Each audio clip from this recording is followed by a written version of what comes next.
Estamos iniciando mais uma semana de estudos e o nosso tema geral é um modo emocionante de se envolver. De acordo com as Escrituras, Deus não está preocupado com grandeza ou suntuosidade. De acordo com Miqueias 6, verso 8, o que Deus quer é que cada ser humano pratique a justiça, ame a benignidade e ande humildemente com o seu Deus. E sobre as relações entre criaturas ou a relação entre as pessoas, o que as Escrituras deixam claro é que o Senhor jamais promoveu a solidão ou o isolamento, mas Ele é a favor do pequeno grupo. Podemos afirmar que desde a criação da humanidade, ou antes da criação da humanidade, a Trindade já formava um pequeno grupo, ou um grupo. As três pessoas da Trindade, presentes em todos os locais da criação e detém toda a sabedoria do universo, declarou que não era bom para o primeiro ser humano estar só e que lhe faria uma ajudadora. Jesus Cristo, o Filho, membro do pequeno grupo da divindade, ao dar início ao ministério da Igreja Cristã, também enviou seus discípulos de 2 em 2. Lucas 10, verso 1, conta esse relato, para ensinar a palavra de Deus, para pregar o reino do céu, para curar enfermos, expulsar demônios e realizar as obras que Jesus fez. Podemos concluir aqui então que os apóstolos foram um pequeno grupo de 12 seguidores de Jesus e depois da ascensão de Cristo saíram em duplas ou pequenas comitivas que formavam pequenos grupos em todo o mundo conhecido de então. Colossenses 1, verso 6. Nesse sentido, podemos afirmar que pequenos grupos é uma ideia divina. Dissemos na introdução que a Trindade, Pai, Filho e Espírito Santo, é um pequeno grupo com tarefas distintas, diferentes, mas com resultados e objetivos únicos. E na criação deste mundo, formaram o primeiro pequeno grupo humano, a família, em Gênesis capítulo 1, versos de 1 a 2 e verso 26. E partindo deste pressuposto de que a Trindade, Pai, Filho e Espírito Santo, formam um pequeno grupo, nós podemos afirmar que os pequenos grupos estão nas Escrituras Sagradas. Sabemos que a organização dos pequenos grupos entre o povo de Deus, desde o Éden, teve como finalidade a oração, a comunhão, o encorajamento e a distribuição das responsabilidades e atribuições do trabalho, e isso proporcionava o compartilhamento de responsabilidades e o emprego de aprimoramento dos dons. Tanto é que a Bíblia traz a história de Moisés e Jetro, seu sogro. Quando Moisés teve dificuldade de conduzir o povo, pois Moisés sozinho não conseguiria atender todas as pessoas, Jetro deu-lhe uma ideia de dividir o povo em pequenos grupos.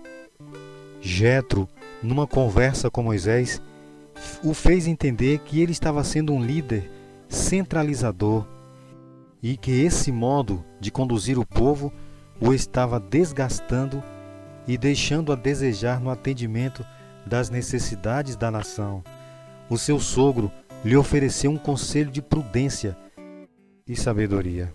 E para a honra e glória de Deus e melhor organização de seu povo, o conselho envolvia o conceito de pequenos grupos, estabelecendo líderes de 10, de 50, de 100 e de 1000.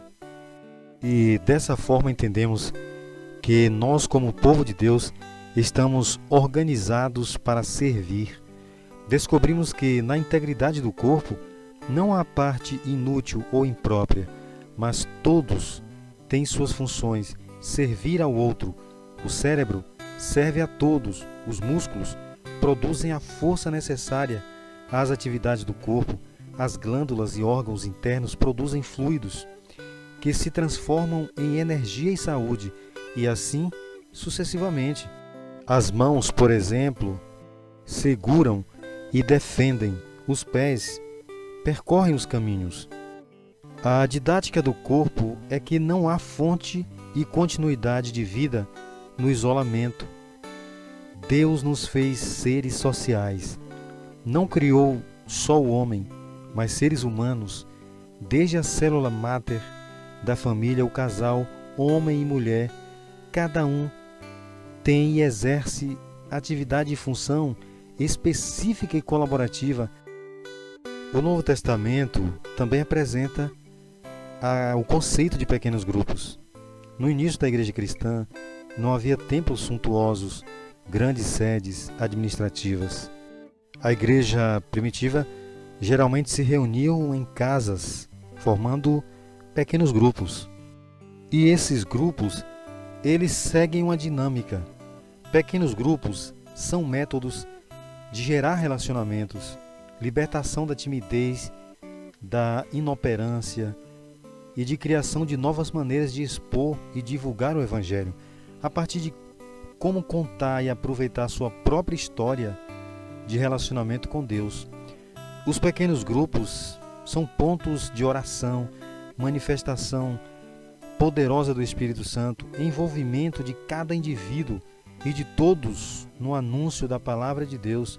É também uma oportunidade de manifestação, de ousadia e confiança em testemunhar. Está em Atos 4, verso 31. A oração intercessória pelas pessoas conhecidas e necessitadas, elas são reforçadas quando as pessoas se reúnem em pequenos grupos. Atos 12, verso 12.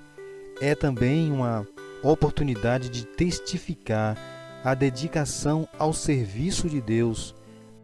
É também um momento de testificar a humildade num trato com as coisas de Deus, os esforços dependidos, as lutas, provações e tentações vencidas, Atos 20, versos 17 a 19, e também a pregação daquele que conhece e expõe as verdades sagradas da palavra.